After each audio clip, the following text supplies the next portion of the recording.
Recording studio Mohammadpur. दिल बदौलत ऐसन बमरद माने न बतिया के, दिल बदौलत ऐसन बमरद माने न बतिया के। माजा लुटे में तुरले बाटे नए नए खटिया के, माजा लुटे में तुरले बाटे नए नए खटिया के।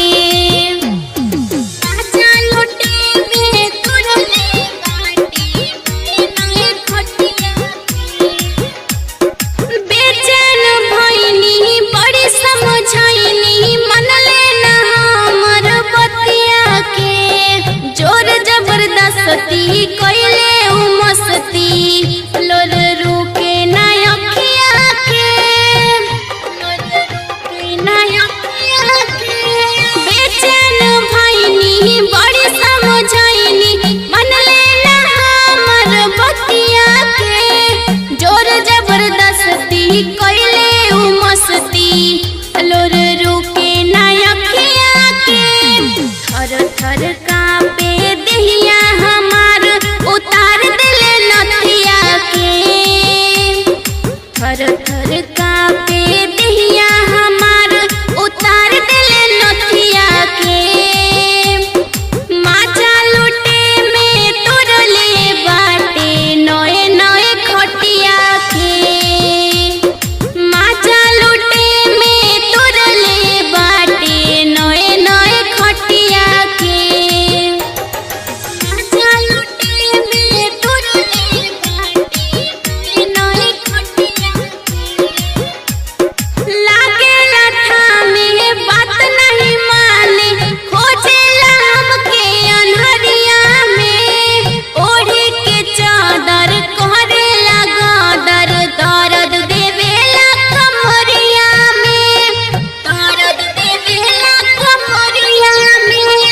लागेला थामे बात नहीं माने, खोजेला हमके अनहरिया में।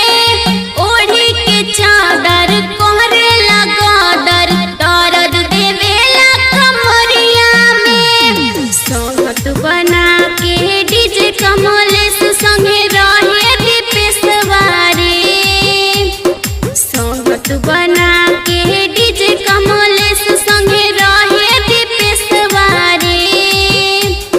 चढ़ल जवानी में करे नादानी गिरे अखिया से लोरावारे। माजा लुटे में तुरले बाटे नए नए खटिया के।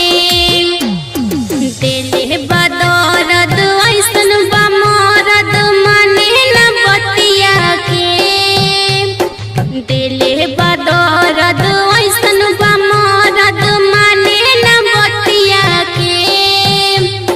माजा लुटे में तुरले बाटे नए नए खटिया के। माजा लुटे में तुरले बाटे नए नए खटिया के। Kamlesh recording studio Mohammadpur.